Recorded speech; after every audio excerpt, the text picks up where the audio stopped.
बिस्मिल्लाहिर्रहमानिर्रहीम। मुजाबादार भारो ICT programme के तहत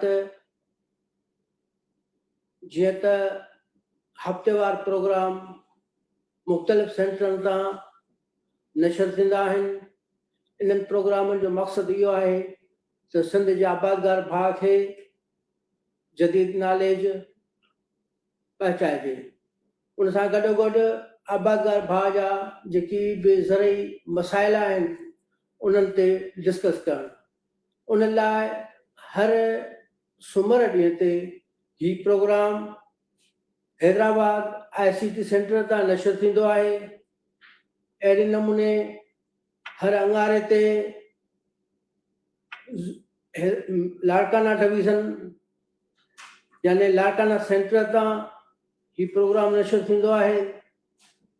हर अरबा जे ॾींहं ते ही प्रोग्राम सखर सेंटर तां नशर थींदो आहे। अहिड़ी तरह साॻी रीति हर ख़मीस ॾींहुं यानी थर्सडे ते ही प्रोग्राम मीरपुर ख़ास सेंटर तां नशर थींदो आहे। अॼु जीअं त सूमर ॾींहुं आहे, अॼु असां हैदराबाद सेंटर तां ICT सेंटर तां तव्हां सां मुखातिब आहियूं। अॼु जेको मौज़ू आहे उहो आहे चांवरनि जे फसल खे बारिश खां कीअं बचायूं। बारिश जेका थी वञे त उन लाइ चांवरनि जे फसल खे लाइ कहिड़ा उपाउ वठूं जो असांजे फसल वक़्त ते बची पए। मुंहिंजा आबादगार भाइरो, जेकॾहिं तमामु वॾी तेज़ बारिश पए थी त पोइ सारियुनि जे फसल जो वॾो नुक़सानु थी सघे थो। ऐं जेकॾहिं न ऐं घटि आहे, बारिश हिकिड़े मामूल जे मुताबिक़ आहे त पोइ नुक़सानु थियण जो अंदेशो घटि हूंदो आहे। बहरहाल हिकिड़े कुदरती निज़ाम आहे, उन कुदरती निज़ाम खे मद्देनज़र रखिणो आहे। असां सभिनी खे अलर्ट रहणो आहे, होशियारु रहणो आहे। अलाह ताला क़ुरान पाक में फरमायो आहे त वअरसलना अर्रियाह लवाकिह फअनज़लना मिनस्समाइ माअन, याने हवाउनि ऐं ककरनि खे असां मोकिलींदा आहियूं। यानी अल्लाह ज़ात पंहिंजे पाक किताब में इरशाद फरमायो आहे त हवा खे ऐं ककरनि खे असां मोकिलींदा आहियूं ऐं पोइ आसमान मां पाणी केरींदा आहियूं, वसाईंदा आहियूं। सूरत नंबर 15 ऐं आयत नंबर 22 जो ही आयत सगोरी पढ़ी वई आहे, तव्हांजे अॻितां रखी अथमि। हिन सूरत जो मक़सदु, हिन आयत जो मक़सदु इहो ई आहे त अल्लाह ताला सॼे निज़ाम ते कंट्रोल रखे थो ऐं जिथे जिथे ख़ुदा ज़ात चाहे थी त उते बारिश पाणीअ जी सूरत में अचे थी। छाकाणि त अल्लाह ताला पंहिंजे निज़ाम खे हिकु बैलेंस निज़ाम में रखियो आहे, हिकु मुतवाज़िन निज़ाम में रखियो आहे। ऐं हिन मुतवाज़िन निज़ाम खे कंट्रोल हिकु अल्लाह जी ज़ात ई करे थी। मुंहिंजा साईं, आबादगार भाइरनि खे अर्ज़ु कंदासीं, जेकॾहिं झुड़ मींहं जी सूरताल हुजे त पोइ पंहिंजा जेके वाटर चैनल आहिनि उन्हनि खे साफ़ रखनि। छाकाणि त वाटर चैनल साफ़ हूंदा, पाणीअ खे का बि रुकावट न हूंदी, पाणी आज़ादी सां पंहिंजो वहकिरो क्रॉस करे वेंदो। पर जेकॾहिं असांजे वाटर चैनल ते को काठी हूंदी, को पथर हूंदो, को बुंड हूंदो ऐं पाणी जी रोकथाम हूंदी त असांजे भरव में जेको सारी जो फसल आहे उन जे ॿुॾण जो ख़तरो हूंदो। त उन लाइ आबादगार भाउ खे होशियारु रहणु घुरिजे त पंहिंजे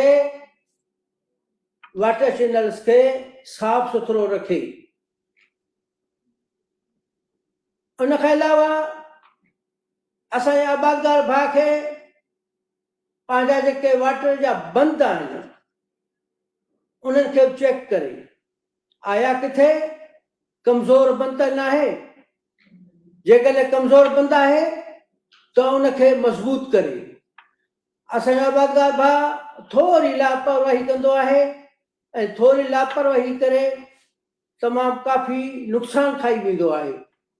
उन करे पंहिंजे कमज़ोर बंदनि खे बारिश ॾींहंनि में मज़बूत रखणु घुरिजे त बहितर अथसि। मुंहिंजा साईं, जेकॾहिं बारिश जो निज़ाम ठही चुको आहे ऐं रेडियो या अख़बार ॿुधायो आहे त अॼु या सुभाणे बारिश पवंदी, त अहिड़ी सूरत में यानी बारिश वारी सूरत में फर्टिलाइज़र भाण ॾियण खां थोरो एहतियात कजे त बहितर आहे। जॾहिं बारिश मुकमल थी वञे ऐं बारिश खे 4 खां 5 ॾींहं गुज़री वञनि त पोइ पंहिंजे फसल खे भाण ॾियणु घुरिजे।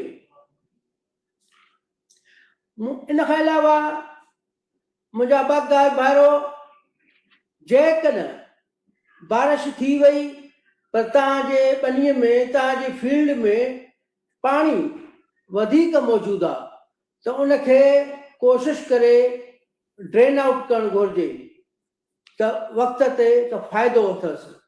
उनखे ईअं छॾे न आहे ॾियणो, छाकाणि त राइस खे, चांवरनि जे फसल खे 2 खां 3 इंच पाणी जी सतह बरक़रार रखणी आहे। पर जेकॾहिं 3 खां 4 इंच या 6-7 इंच लेवल थी वञे, ओवर फ्लडिंग थिए थी, सतह ओवर थी वञे 3 इंचनि खां, त पोइ उहो पाणी असांजे फसल लाइ नुक़सानकार थींदो।